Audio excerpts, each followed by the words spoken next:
The ACT Auditor-General has delivered a scathing report into the Land Development Agency. Dr Maxine Cooper probed a series of controversial acquisitions made for the City to the Lake project.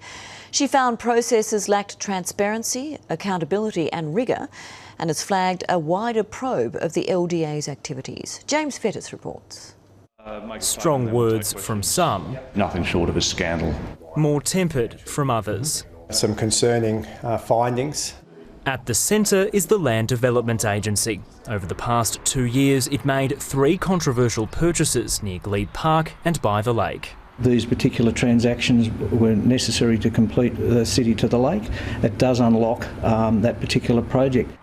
The LDA has faced major criticism over the prices that were paid. Near Glebe Park, it spent $3.8 million, a figure based on informal advice rather than a proper valuation. More extraordinary was the acquisition of Dobell Boat Hire by the lake. An initial valuation placed it at $50,000, with a second at $100,000. The LDA ended up paying $1 million, 20 times more expensive than the first. I'm satisfied prices paid for these acquisitions were reasonable, appropriate and necessary to allow key government priority to progress.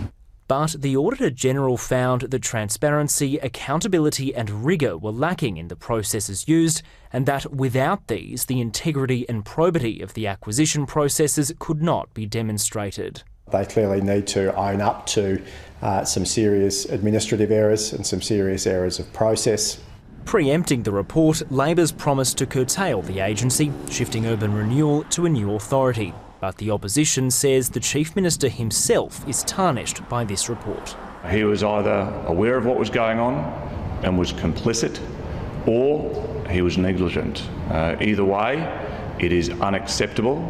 The report also found an LDA staffer had manipulated a document requested by the opposition under Freedom of Information.